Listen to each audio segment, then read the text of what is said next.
Okay, so it's a bit of an unboxing time. I have bought myself another Game Gear, and I've already got one of these. And you might be thinking, why would you buy another one? Because the one I've got is in perfect condition. And that's actually the reason that I've bought a second one. I want to mod the screen, basically, because the screens on the Game Gear are absolute garbage, let's face it. They are truly garbage. You just can't see anything on them. So I've got a Game Gear that works really well, and it's in perfect condition, really. I've recapped it, it works fine. It's been on other videos. But I thought I want to leave that one as it is, so what I'll do, I'll buy another one and I will mod that one with a brand new screen, and that's what I've got here. I've got this for £50, 50 English pounds. I think that's a power supply. I won't open that. That's not very interesting. I bought a Game Gear for £50 and it's got 9 games with it, so let's just have a quick look. Oh, look at this. We've got Super Monaco GP. Oh, these are all in little cases. I've not had these before. Super Monaco GP. G-Lock Air Battle. I've never heard of that. Shinobi. Oh, Sonic the Hedgehog. I've already got this one, but I've got a duplicate copy now. So there's a Sonic the Hedgehog. That's pretty good. Alien 3. Sonic the Hedgehog 2. I think I've also got this one. Sonic and Tails in this one. It says The Lucky Dime Caper. Donald Duck. There we go, got that one. And last of all, Batman Returns. So I don't know if any of these games are any good, but some of these I've already got. So I've already got Sonic 1, Sonic 2, and Super Monaco, but the rest are new games that I don't have, so that's quite good. Here is the Game Gear itself. It was sold as not working. It said it didn't power on, but I'm 99% sure that's going to be the caps, because the caps in these things are they just go rotten. So it's really all about what kind of condition this is in. I didn't look too hard at the auction, actually. I just bought it. It's got a few scratches on the screen, but maybe some of that can be polished off. It looks like it's all intact. Oh, it's also got Ninja Gaiden in here as well, so it's got another game. And I did see on the auction it doesn't have any battery leakage, so that's all good. So the plan for this is to fix it up. And what I've got, and this is separate, this is from a company called RetroSix in the UK. Well, firstly, I've got a capacitor kit, and these are surface mount caps. So I've done a recap on the Game Gears before, but I used just normal capacitors everywhere. I bought some recap kits from eBay. But this RetroSix place sells actual surface mount caps. These are clearly very small capacitors, so we'll see how that goes, but that should look better when it's inside, because it is quite hard to jam loads and loads of electrolytics inside this little case. So these should be a lot better, assuming they work. There's a couple of little 3D printed brackets for the main screen. This here, there we go. So there's the replacement electronics for the screen. That's upside down, but you get the idea. So they replace the electronics on the back. You get rid of the tube and everything. These are actually, this is a wire kit so that I can wire this new panel in to the Game Gear. And there's 2 types of motherboard in the Game Gear. They did ones with 2 ASIC chips and with 1 ASIC chips. And RetroSix does actually have both of those things, but the one for 2 ASICs was out of stock. So I don't know what's in this yet, but this might fit or it might not. He did say he'd send me one free of charge if he had them, but he just doesn't have them. So this might not work, and I might have to hand wire it. If this one works, obviously that's going to be a lot tighter, but if we have to hand wire it, we've got to hand wire it. So that's the way it's going to go. This is the actual screen that's going to replace the original Game Gear screen. So that's the replacement screen. So that's a modern LCD screen, and that's going to look gorgeous, because the original Game Gear, let's face it, it looks like garbo. So that's the plan. Here's the one I've just bought. I'll get my working Game Gear out, and so we've got a before and after for how crappy the screen is. Let's try this Ninja Gaiden game, see if this works. But we'll get to see how bad the screen is. And you probably can't see that at all. It does have a brightness dial. It doesn't even come out on camera, but it's just terrible. The screen's just terrible. I mean, for its day in 1991, this was probably awesome. It's also got a cathode tube backlight in this. But yeah, it's just impossible to show it on camera, and it's impossible to show how rubbish this looks. The plan is to fix this one up, get the new caps in, and get the new screen in, and make it just like this one, except with a really nice looking screen. Because I'd like to play the Game Gear more, but the trouble is the screen's so bad it just really puts you off using it. What I'd like to do is get the old caps out of this and get the new ones in and just get it working with the current screen that's in there, just verify that this thing works, because I don't really know if it works, we just know it doesn't turn on. I'm assuming it's, well, it will be the caps, but there could be other problems as well. Oh, and it's even got the wrist strap. There you go. How nice. Just as a little test, I have popped some batteries in this, and let's just power it up and let's see if we get a light or anything. So here we go. We get nothing. Oh, no, we did get a power light. Yeah, so that's exactly what they do when the caps have gone. Power light comes on for a second and then it powers off. So yeah, this has got bad caps in it and it needs some serious TLC. SEGA of America brought out a portable color system to compete directly with Nintendo's ubiquitous Game Boy. The SEGA Game Gear features a backlit, high-resolution 3-inch screen displaying up to 32 colors. Game Gear also offers stereo sound, and the unit can be transformed into a television tuner with an adapter due out in the fall of this year. SEGA will offer Game Gear versions of 2 new games, one featuring a well-known mouse, the other a less renowned hedgehog. Portable video games sell in quantities that would astonish any computer hardware maker. Over 40,000 Game Gears were sold in Japan within 2 days of its introduction. A month later, back orders exceeded 600,000 units. On this side of the Pacific, SEGA plans to start shipping the Game Gear in April for a suggested price of about $160. Game cartridges will sell for about $30. So the first job, I suppose, is to open this thing up and find out what we've got going on inside. Probably a mess from the capacitors. Well, definitely a mess, but we'll just need to see how much of a mess we've got. Oh, they're in tight. Wow. Don't think this has ever been opened. Well, the fact that it's completely got no caps that work kind of shows you that.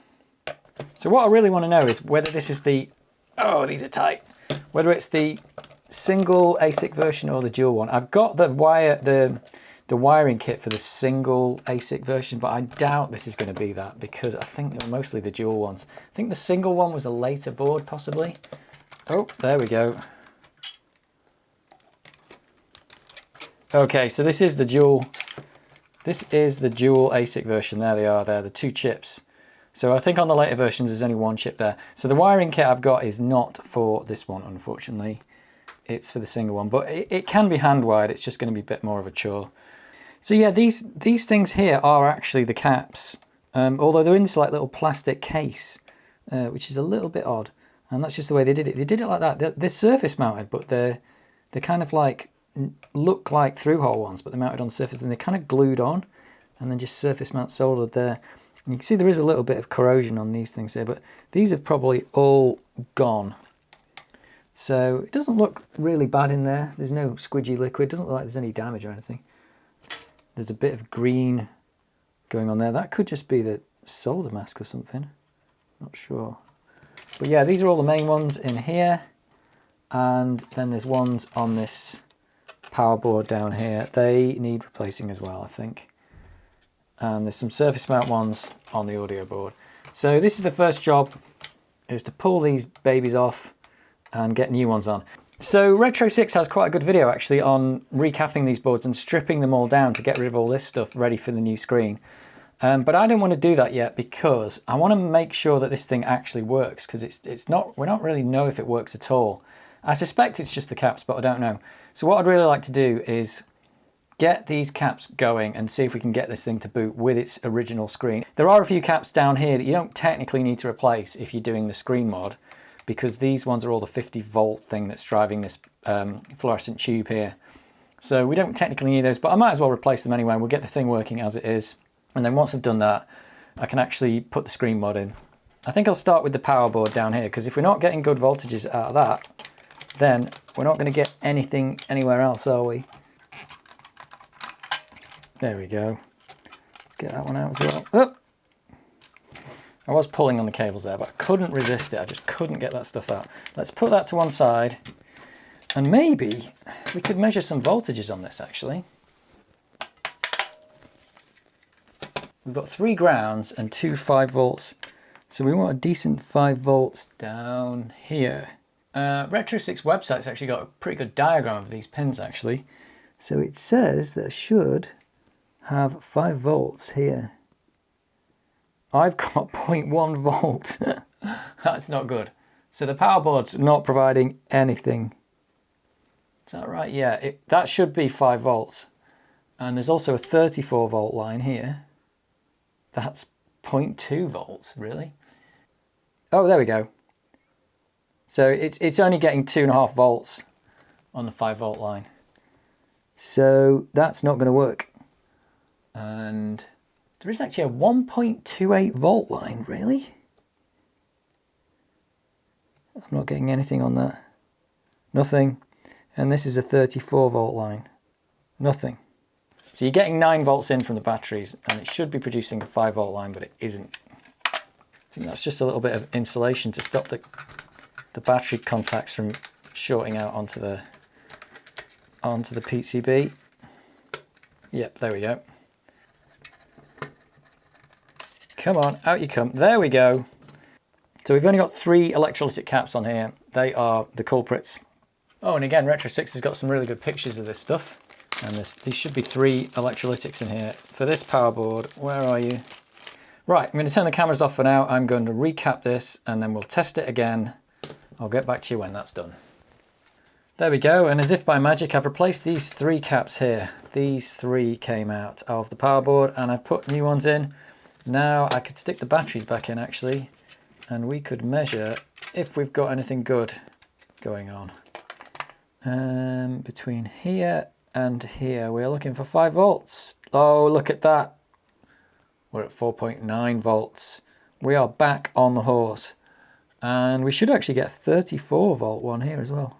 Yeah, that wasn't there before. And there is there should be 9 volts there. That's the battery itself. Batteries are good. And there's a 1.28 volt line. Oh yeah, look at that, 1.28 volts. Amazing, right. So the power board is back. So at this point, I could actually plug it in and try it because we've got working power now. What have we got to lose other than the Game Gear itself? I don't think this is going to boot. Let's just see if the power light comes on to start with. Oh, look at that. It's on. It is on. That's just recapping the power board. Let's see if it boots again. Oops. I have to put that in there. There we go. Right, let's see if it'll boot Ninja Gaiden with just a power board recap. Oh, look at that, it does. I don't think you can see that, but yep. So it's working.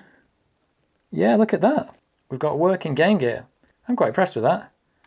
Left and right's working. The 2 buttons are working. Start's working. I don't know, up and down doesn't seem to do anything in this game. Down crouches, so I just can't test it up. So yeah, very pleased. Game Gear is back from the dead, partially. Actually, it did just occur to me, I thought maybe I should plug the sound in because it may be possible that this does have a fault with the sound chip. And if that's the case, it might be a bad idea to go do a full recap and everything and repair the screen if I couldn't get it to work. So it isn't, I have actually plugged in the sound now and it's not actually making any sound at all. It doesn't matter where I put the volume control.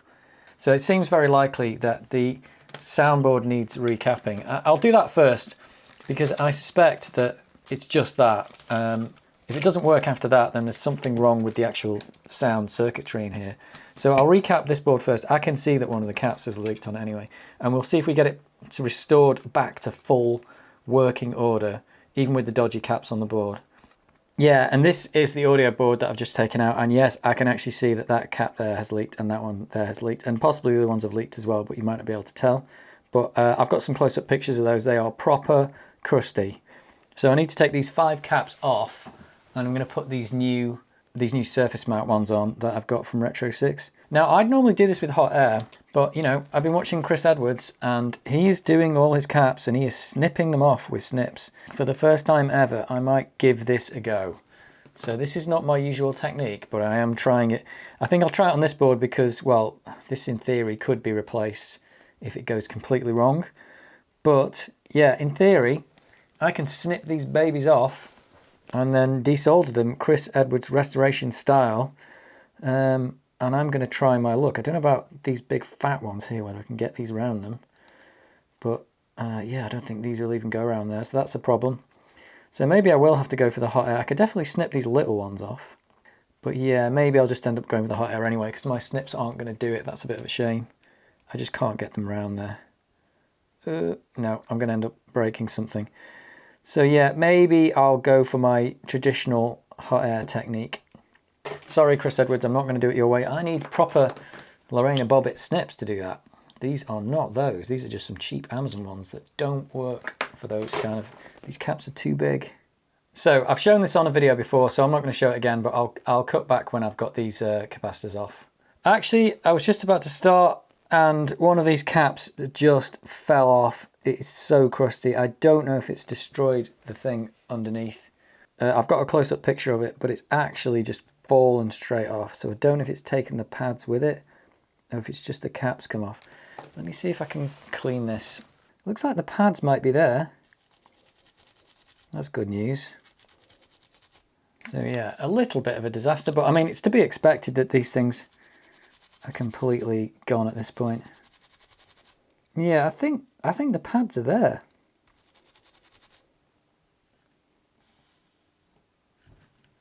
Well, it's not taking any solder. Oh, it's that horrible cap smell, that horrible fishy cap smell. Yeah, there's definitely a pad there on the right. And on the left, I cannot tell. I think the pad's there. I think it's just super corroded. It just won't take any solder.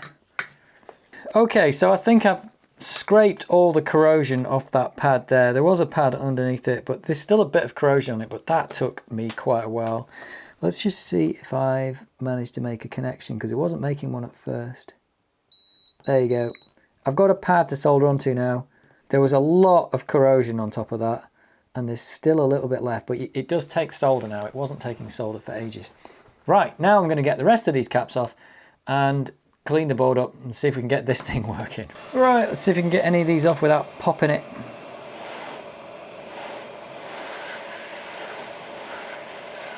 There's one.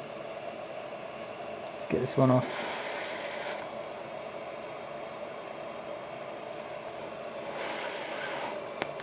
Oh! Don't know where that went. It's gone somewhere though. That one popped. And it's off. That wasn't too hard. Oh, I think I burnt my mat. Probably shouldn't have done that on there. So where did that one go that popped? So there, I think last time I did this, I did it on a plate and I thought this will be fine. And just burnt my mat doing it now. Oh, I've also melted a resistor off as well, which was not good. I think I had the heat on a bit too high. I had it on 400. Probably should have put it on a little bit lower. Yeah, so let me fix my resistor that I've moved. I think that was a bit too hot. Right, let me clean this up and see where we're up to. So I've taken all the caps off that board. I did manage to accidentally desolder a couple of caps, a couple of resistors, but I put them back on. The most of the corrosion was on that one there and this one here. There was a bit of corrosion on that, but it's not that bad. These pads look really good. I've cleaned off enough of these to get solder on these pads. And now I'm going to put these 100 microfarad non-polarized capacitors on here.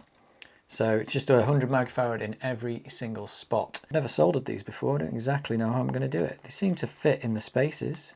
This is the worst pad here, so I'll try this one first. Bit of solder on this pad. Hopefully it takes the solder.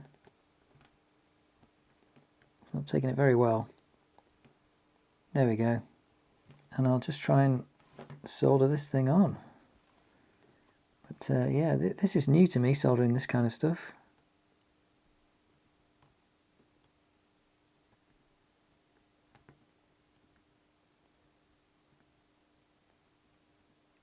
Oh, need to hold it there for a little bit. Well, that's one side on. Maybe you can get this other side on. This bit's a bit tricky here. I'm not sure if that pad doesn't want to take solder though. This one's the really bad. It's Not a great pad. There we go. Oh well, that's not too hard. Yeah, so that pad's the worst one, so I'll just do the rest now, and I'll get back to you when they're all on. But that's it, yeah, we've just got to get one of these 100 microfarad capacitors on each one of these pads. Okay, so that is the soundboard recapped. That wasn't too hard. I thought it was going to be hard to solder those things on, but it wasn't too hard. It's been a bit hard getting it on that pad there. I hope that is on. Is there any way to test that? I don't know where that pad goes. I think it's going there. Yeah, okay. I am happy with that. So I've never used these non-polarized caps to recap this before, but this is what RetroSix are giving out. I'm assuming they just think it works. They're not all the same value as they were before, but we'll see how this goes. It's definitely a lot more compact. Where's the on switch? Well, it still boots. I'm not hearing anything. Oh, yes I do.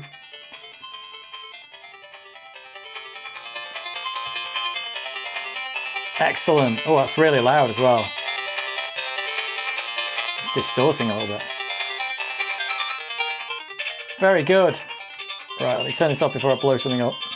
Okay, soundboard recap successful.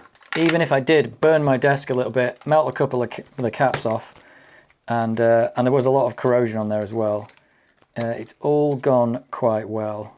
So I'm very happy with that. So this is now, this is basically working, even though the actual Game Gear itself, these caps haven't been recapped.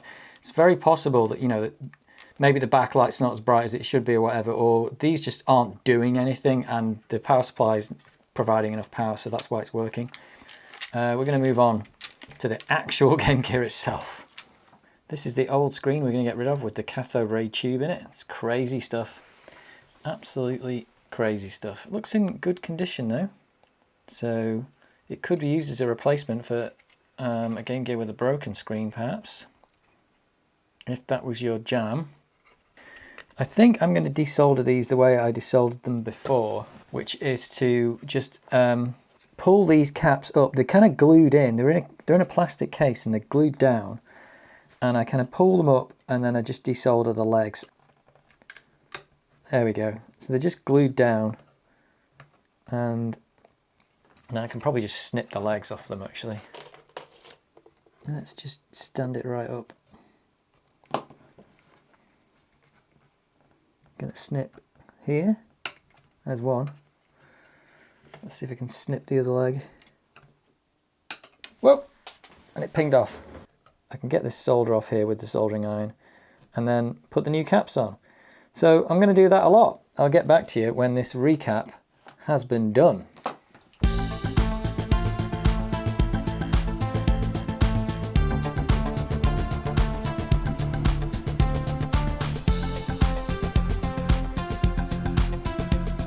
That's all the new capacitors back in, and I've put this back into the case for now because I just want to give it another test. So I've done all the capacitors, even though some of these are only going to be required for the backlight, which I am going to remove, but I've just done it so I can maybe test what's going on.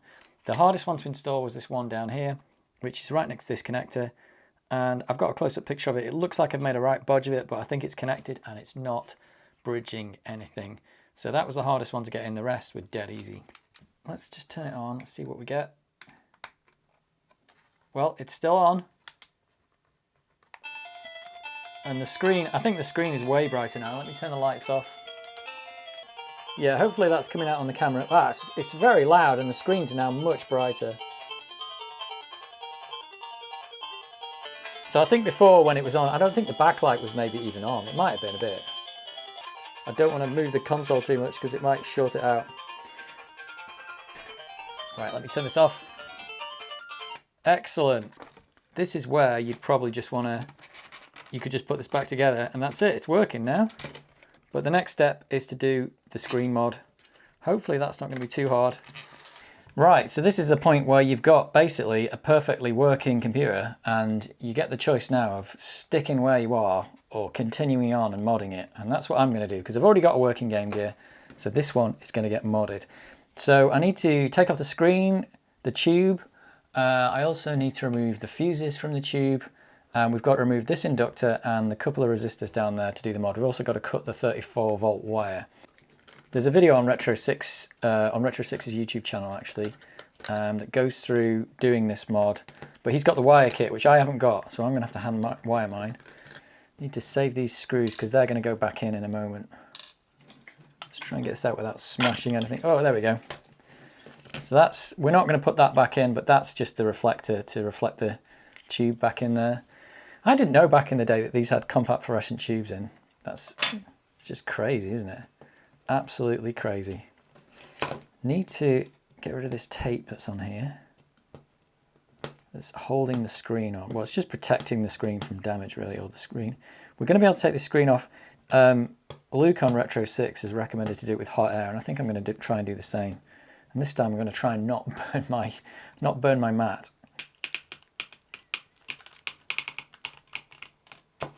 Oh, look at that.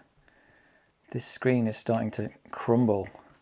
So we're already on our way to not being able to undo this properly.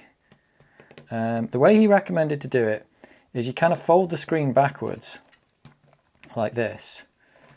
And then we're going to apply hot air down here.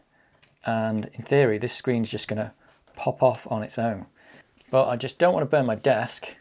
So I'm going to do it on this plate.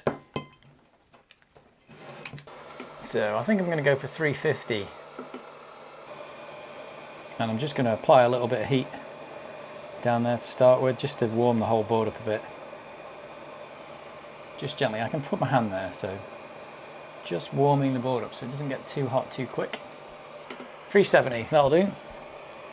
It's just warmed up a little bit there. So now I'm going to go for it. Let's see how this works. So in theory, I'll just detach the screen without too much fuss.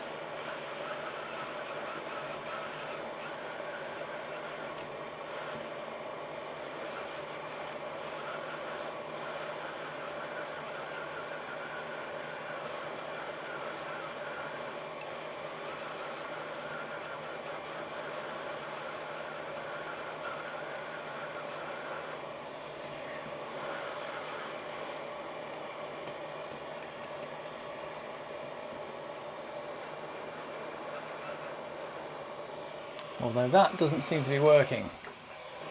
I can't remember if he actually, maybe he said to do it like this. Might have been like that.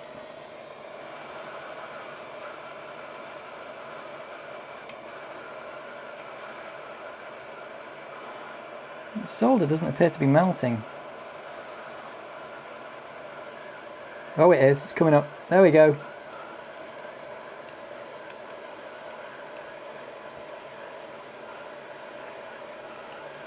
Try not to burn my hand.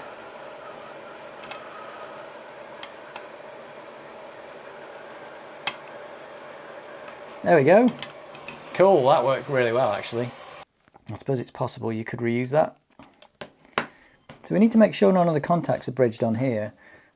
It just looks a bit dodgy at the end. I'll just check it. These all look fine. This end looks fine. So that worked really well, the hot air. Let's get the tube out. And the tube is, where are we? These ones here. This one. So I think I can just do that with a soldering iron because I don't need to suck the solder out. This thing's moving quite freely. It's on like bendy legs. So I should be able to just melt the solder on those and pull this out, I think. We are gutting this Game Gear. There we go. That's detached. Oh, the solder on this thing all smells very horrible. Come on, you can do it. There we go. So that's pretty easy to get that out. Next thing, I'm going to remove both these fuses. They were for the cathode ray tube, so they can go as well. That could be reused if you wanted. Come on, melt. There we go. Right, that can be reused as well. All of this so far has been like non-destructive. So the next thing is to get this inductor out. This inductor L2. So I'll mark it so I don't get the wrong ones. That one there. Put some extra solder on and I'll try and suck the solder out.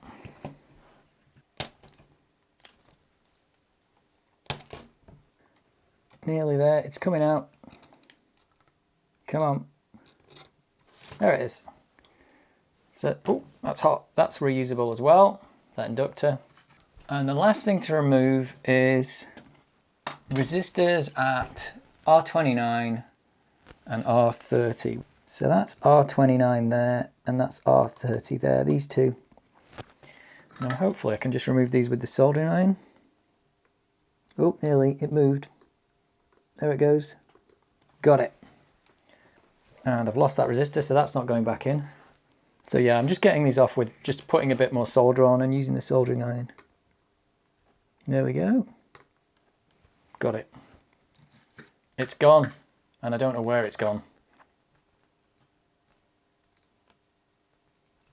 And there we go, that's the initial board prep done. Everything's removed that needs to be removed. We are ready to put the screen on. So these 3D printed brackets. How does this work? This is the screen electronics. So this is going to go on this side. Yeah, so that's going there. Oh, okay, and then these brackets are going to screw into this, I think. So this is a bit fiddly. It says slide the brackets over the LCD screen. Oh, okay. So slide the brackets over the screen. Oh, okay, right. So I wouldn't have been able to do this afterwards. So it does pay to follow the instructions. One goes in there. And the other one to go in here. Oh, that one doesn't slide in. That one's just sitting there. Yeah, it looks like that. Has that been printed wrong? It looks like it was supposed to have a piece there that didn't appear. Anyway, should be all right. So that's going to go like that. This is going to go. This is like a juggling act. He didn't show this part in his video. I can see why now. This is the juggling part. Lots and lots of juggling. If we can get a couple of screws in, I should be all right. This is like, it's trying to make a sandwich out of electronics, which is basically what I'm doing. So I'm having a little bit of trouble. And I think that's supposed to have clipped on that other part of the screen. It's not, so it's just falling apart. Wow, I am not having fun with this. This is ridiculous. Yeah, look at that. It barely penetrates the... Am I supposed to put them in from the back? I'm supposed to put them in from the back, aren't I? What am I doing? That's being an idiot. So these go in from the back. This thing's supposed to be on here, but it won't stay on. And then I've got to hold this. Ugh! I've got to hold this like this. This makes more sense. I'm screwing from the back into the 3D printed bracket. Let's try this. It would help if that thing actually stayed on, but it's not. I think that's what's giving me some trouble. So yeah, I'm having real trouble because I think this 3D printed bracket is supposed to be, I think it's supposed to be holding itself together, but it's not. It's supposed to be like that. But I think there's a piece missing off there that just means it's falling, it's just flapping about. Well, this has been the hardest part so far. No, it's just a nightmare. It's a nightmare because this thing is not holding together like it's supposed to, I think. This bracket is just sliding around like you wouldn't believe. Wow, that took a long time. So yeah, it kind of implies that the screen's slid into this and it will stay in place, but it's clearly not because there's nothing holding in there, so that thing just flaps about. I have put the screen upside down, haven't I? Yep, put the screen upside down. But luckily, this screen just pops out. so that's all right. There it is. Okay, screen's in the right way. I was just looking at this thinking, there's no way that cable's going in it. That's got to go in there. That makes sense. Maybe people were screaming at the screen there going, no, that's not going to work. But that looks like it's in place. So my mistakes were, I was putting the screws in from that side, wrong. I put the screen in upside down, that was wrong. And I'm not sure if this thing, it says to put the screen in this first and then clip it down, but it doesn't look like it's even possible with this one because this thing here has got like a lip on it, but this one hasn't. So maybe that's by design, so it'll flip out or something, but I don't know, it just made that really hard to do. Unfortunately, I'm gonna have to hand wire this. So normally there are there's little connectors here and here where we can wire into the Game Gear. and there's a little flat ribbon that will wire into the places it needs to go. But I haven't got them, so I can wire onto these, put these pads on so you can wire onto them. That's what I'm going to have to do. So unfortunately, it's going to look a bit messy after this. There's going to be wires everywhere, but that's the next step. I'm going to get a picture of this, and then I'm going to work out where all the places are I've got to wire to. I think the things to be aware of is you can't put anything over these gold pads, because these are where the back of the Game Gear pushes down to keep the thing still. So if you put anything there, then the case won't close. But I think everywhere else is probably all right, apart from obviously in front of the actual cartridge slot here. But the wires need to go away from the cartridge slot and not over the top of these gold pads. So let me take some pictures, and then I'll have a look at the wiring diagram, and then I'll draw out a wiring diagram so I can get a good idea of what actually we're going to do here. And I've created myself a little diagram. I just took a picture of the board, and I've just drawn lines on where I think all the wires are supposed to go. This is a lot easier with the ribbon kit that comes out of here, but obviously I haven't got that. So it's going to be a bit messy, as you can see from the picture, but hopefully that's what we're going to end up with, something like that. I've got this like, I don't know if this is going to be good enough, this wire that came out of some kit somewhere. Hopefully this will be all right. I'll separate these out. I've got plenty of colours to go out there, quite a few colours, so that'll help. And yeah, it's just a case of wiring all this stuff in. So let's just wire one thing in to start with, maybe. I need a piece to go from T10 to T11 up here, so it's going to go from there up to there. So I'll just cut a little piece off. That's the one that's actually got a wire in between the board. So yeah, this is just going to be a lot of me sitting around wiring. I'm not going to put all of this on camera. I'll just do one. Yeah, so this one's going to go round here and up to there. So we're actually wiring onto the test points on this. The designer of this has used the test points to actually get connections into the board in places. So yeah, the hand wiring is going to be a bit more tedious than doing it with the wiring kit, but hey, this is what I've got. This is all I've got. Is that going to reach? Oh, don't tell me I've cut it too short now. I think that's going to reach.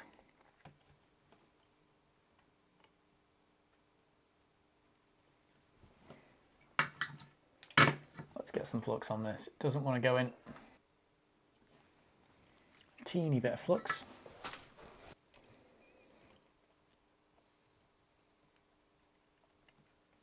Oop.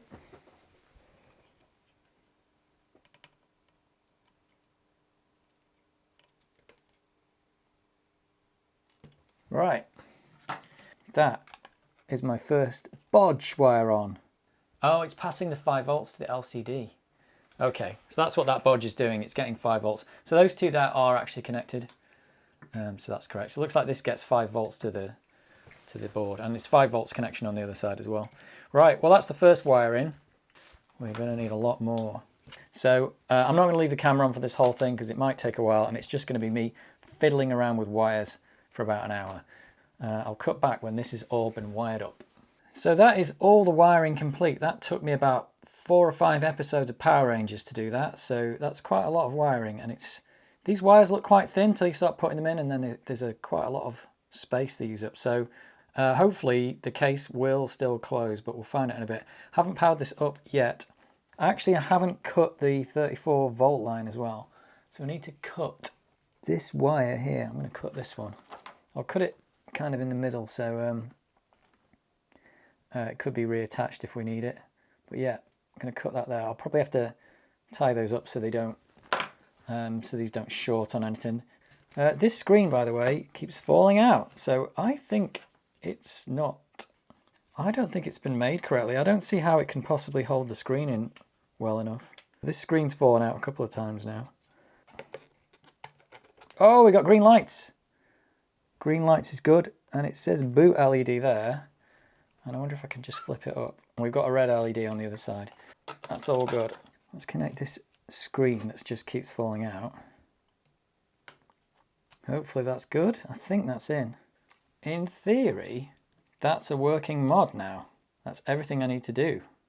There's that Ninja Gaiden again. Right, let's see if we got anything. Here we go. Gonna find out now.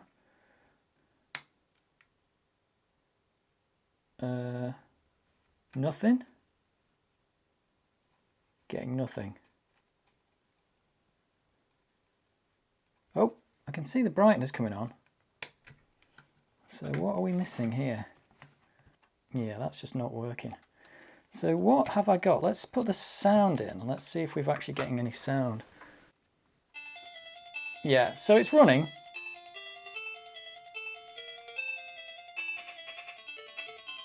We've got no display though. Right, well we have not been successful so far. Let's give it one more test.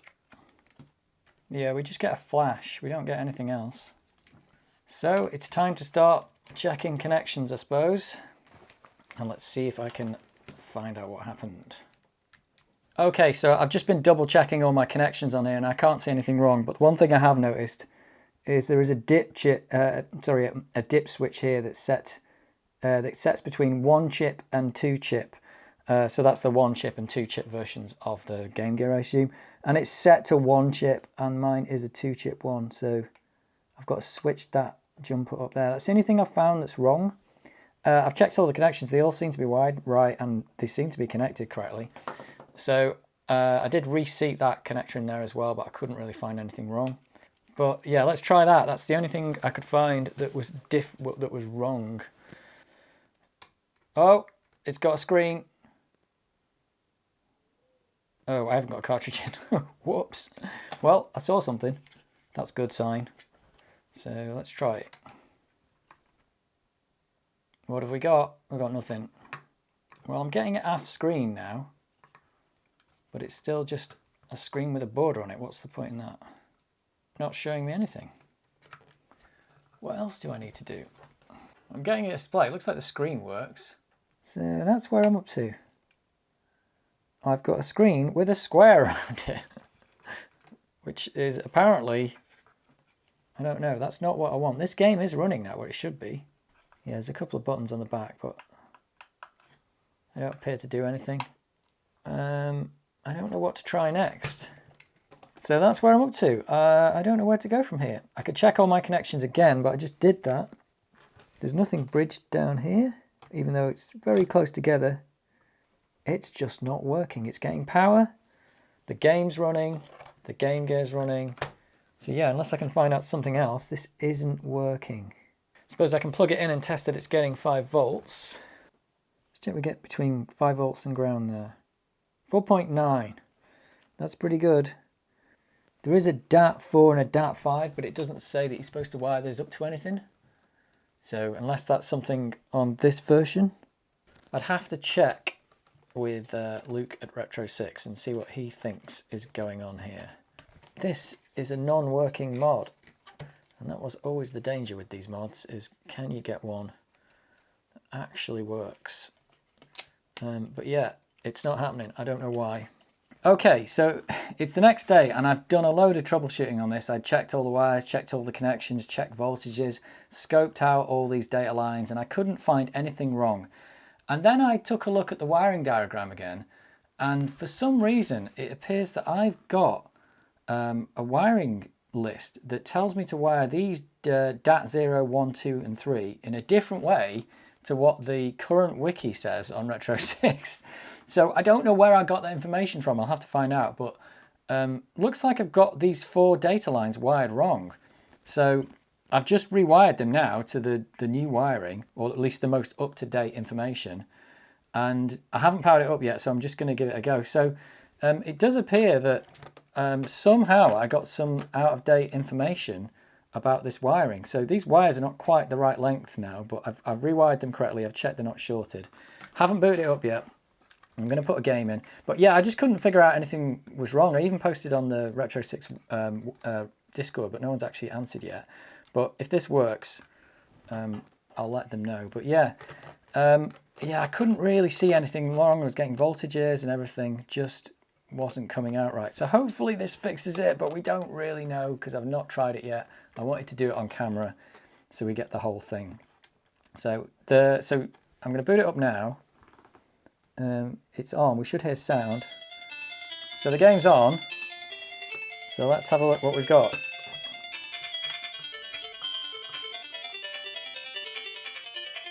And we still get nothing. Let's switch it over to this 2-chip, because that was the only one that seemed to actually do anything, the 2-chip version. but it looks to be the same. Here we go. Let's just switch it on. Oh, so it's exactly the same. And brightness is not doing anything. So that's not it. I'll check my connections again, but I really don't know what's going on here. So let me quickly scope these out and then I'll get back to you. So I've scoped out all the pins, all these ones around here, the DAT 0 to 3 and the clock line and the C-Sync line. They do all seem to have data on them, but the results are exactly the same. And I've checked for shorts on these and I've not shorted them. So it's back to the Discord, I'm afraid, to try and ask what's going on and do I have the correct wiring for this. Most people aren't wiring these by hand though, because they're using the wire-free kits, which I would do if I had one because it's much easier. So I'm wondering if the wiring instructions are not correct, or maybe this is faulty. I'm not exactly sure what's happening, but I don't know anything else I can do right now to fix this. So Luke from RetroSix got back to me on their Discord and he suggested that I wire DAT4 and DAT5 to ground. Now this DAT4 and DAT5 pad here are not actually mentioned on their wiki at all. I think because the wiki is actually instructions for an older version of this that doesn't have these two pads. That's what he suggested, to wire these two pads to ground. We've got the ground over here. So I've wired them in, I haven't tested this yet. And we'll give this another go, see if this makes any difference. Let's just see if it actually powers up first and we get the lights. We should do. Yeah, we've got the boot light and 3 green lights. So what have we got? It's set to 2 chip at the moment. So the dip switch here is set on 2 chip. I'm not sure what difference that's going to make. Let me just turn this sound down a bit. On 2 chip, I've got exactly the same result. Don't know if you can see that, it's just the same. Let's change it to that 1 chip. I think I'm going to get the same result. I don't think I'm getting anywhere here. Yeah, we've just got a black screen. So no change there, I'm afraid. So yeah, that's no change, I'm afraid. No change. So I'll get back to them and see what they reckon. So Luke got back to me again on Discord and he actually said, because of the version of the board that I've got, I actually don't solder this DAT4 and DAT5 to ground. I actually solder them to pin 9 and pin 20 on this, what was the LCD ribbon before. Pin 1's labelled down there and pin 68's labelled there.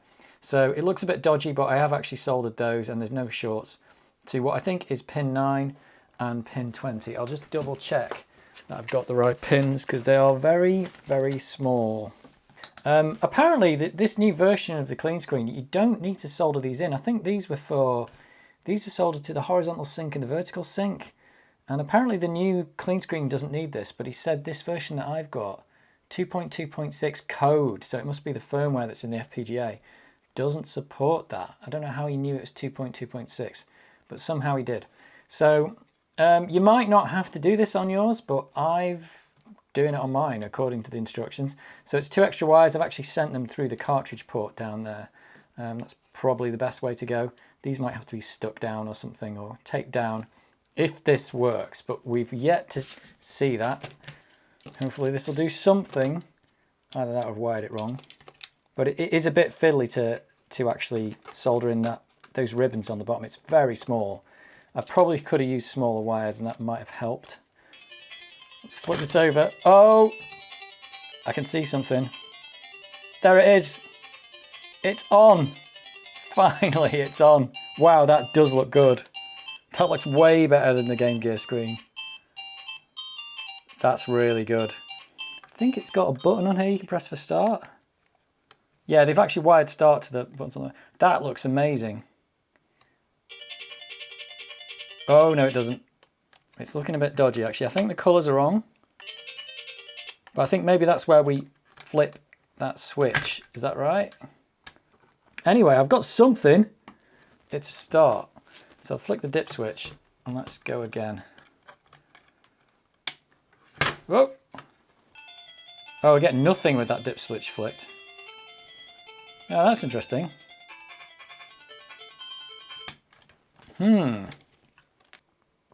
Getting somewhere. I'm getting somewhere. Doesn't look right though. Yeah, look at that. That's particularly odd. So I think the colours are wrong there. Right, well, it's an improvement. Let's put Sonic in because we'll be able to better understand the colours on Sonic. I'm not as familiar with that game. Oh, well, there's the Sega noise. Oh yeah, okay. So perhaps the DAT wires are wired up wrong because I'm assuming those 4 DAT wires are actually the RGB colours. And that is the wrong colours, isn't it? That's not a blue hedgehog. Wow, that looks crazy. The screen looks great though, but all the colours are wrong. Wow. Right, so I suspect that the wiring is now wrong. So I'll probably take a picture of this and send it to Luke and say, hey, I've got this in now, but is my wiring right or what? So maybe the old wiring, the way I wired it wrong the first time. Oh, look, the Sega logo's red. Am I missing blue completely, actually? That's interesting. It feels like I'm missing the blue altogether. Oh no, there's blue. So I think the colours are all mixed up. So possibly I need to wire this a different way now. Ah, well. That screen's looking so much brighter though. Where's the... Oh, that's on full brightness there, but... Okay, pretty cool. Right, let me get back to you. We're getting somewhere. So, I was doing some tinkering around and check this out. It's working. Sonic the Hedgehog is the correct colour. There he is. That is looking really nice and looking the right colour for a change. Let's just see the game come on. There we go. So that is Sonic working. So what did I do to get it working? I changed where all these lines were connected. We've got 4 lines called DAT0, DAT1, DAT2 and DAT3. And they're actually the 4-bit colour lines for the display basically. So I think on every other cycle or something it will send red, then it'll send green, then it'll send blue. So the red, green and blue 4-bit colour comes down those wires.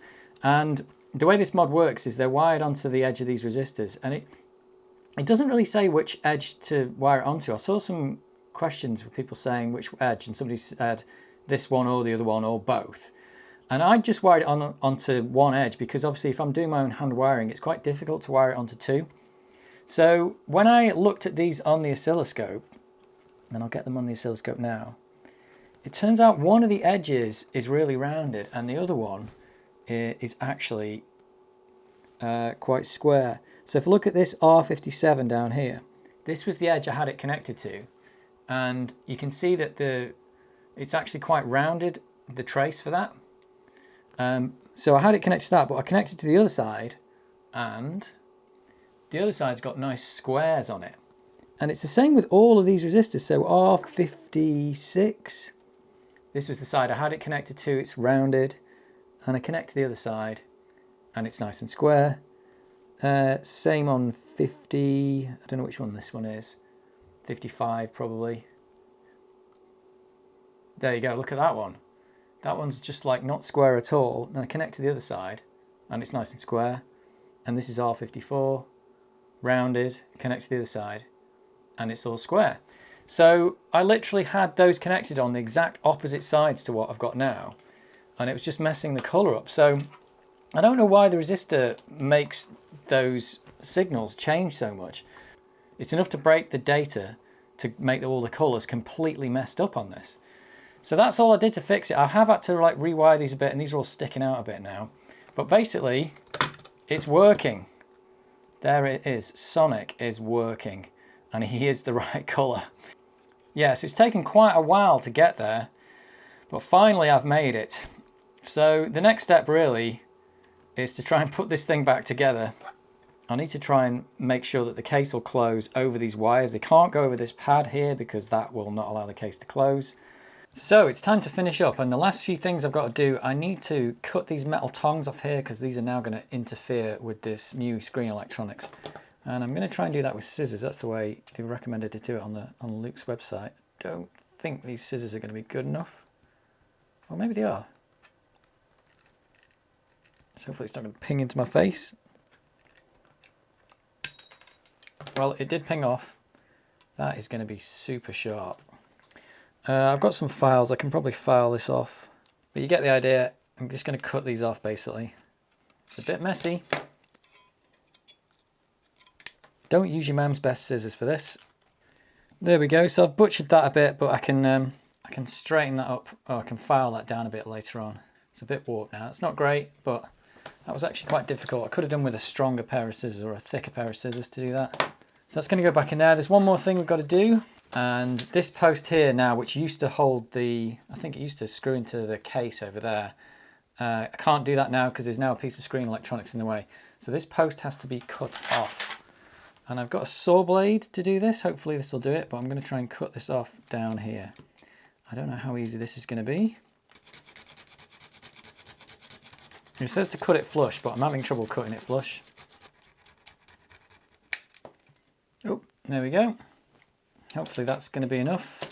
I need to hoover all that stuff out of there. Hopefully that's enough not to meet with the screen. So, where does all this stuff go? Is it going in?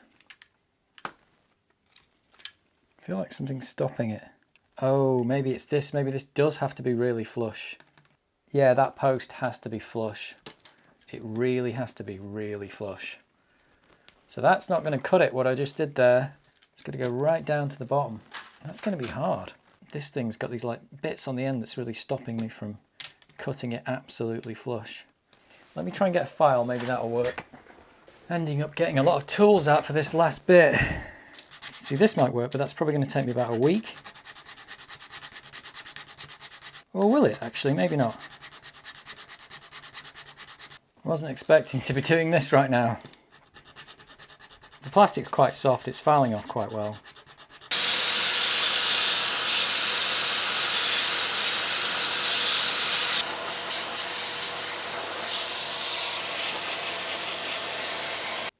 The plastic was getting hot from all the rubbing and it was starting to melt. Oh, I think we're in. Right, that's good. That fits now. So you don't have to cut it like super flush, but it's got to be pretty close to it. Yeah, so these two big screws really hold the board in. And is it actually solidly in there? It is. Oh, I've left loads of dirt underneath the screen. Damn. Right, let's take it apart and clean that off. Okay, so that's the main board back in. I have still left smears on the screens. I tried to clean it again, but it's not working.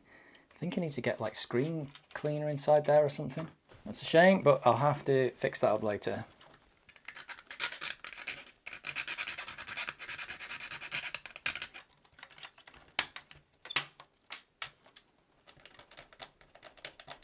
This is the sandwich part. Are we going to be able to correctly sandwich this? Oh, that might be a bit too close. There. There we go. It's closed. Quick, get some screws in. Hopefully I've not damaged my mod by squashing the wires. Yeah, and the thing to remember is this screw never goes back in, so you should probably put a piece of tape over there or something. That screw can't go in, and you'll damage the screen if you do try and plug it back in. Here it is, it's back together. Does it actually still work? I've still got loads of dirt under the screen now. And I've not got a cartridge in. Let's put Sonic in. Whoa! Whoa, that is so much better. That is unbelievable. That is so much better than before. I've got this dirt I've got under the screen. I'm going to have to take it apart probably and clean it at some point. But OMG. Oh, I pressed the start button. Where's the brightness control? So that's actually the brightness on full. Wow. That is so much better. I mean, that's the demo at the moment, but wow. So that's a mod that's well worth doing. It's so much better than the old screen. Wow, I'm really impressed. It looks very good in real life. It might look a bit glary on the camera. It's clearly better than the other one. This is so much better. Wow. Whoops.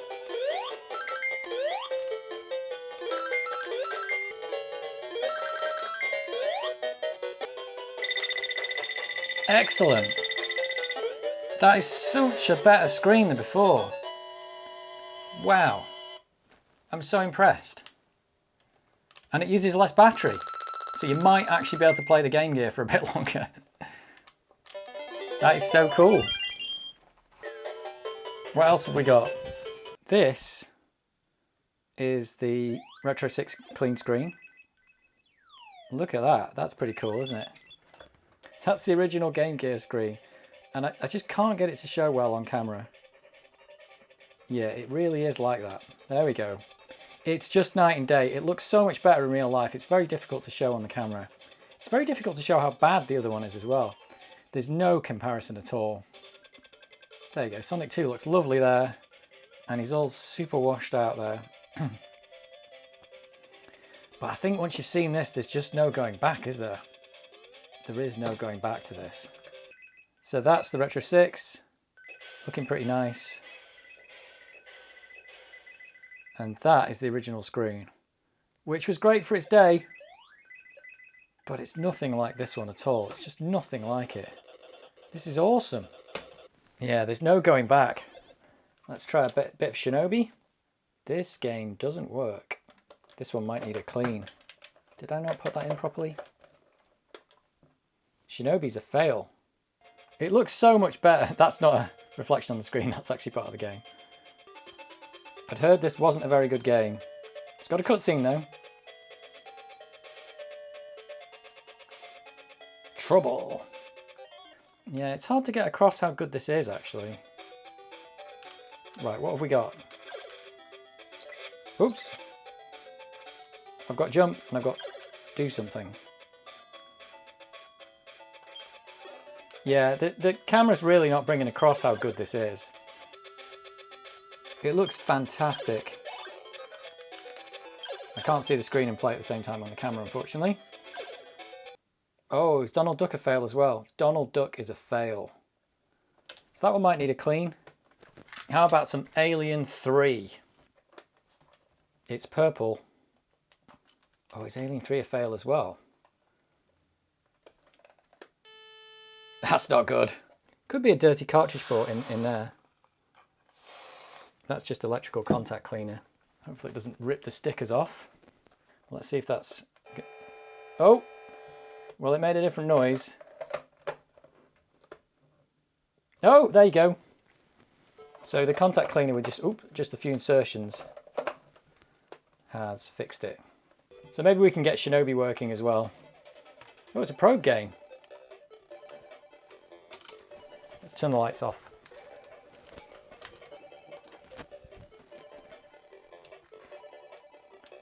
Alien 3, yeah, I'm afraid the camera isn't doing it justice, but this is, it's just much better than it looks on the camera, that's all I can really say. This mod has been absolutely fantastic. It has been well worth doing. This is not how Alien 3 went. They've got guns. Why have they got guns? Didn't they not have any guns in Alien 3? Am I missing something here? They had no guns, they were in a prison. They didn't even have working flashlights. I think they've just repurposed some shoot 'em up. Let's see if I can get Shinobi working. Oh, I got something. No, black screen. I think I can get these working, they'll just need a better cleaning. Oh, it came on. There we go.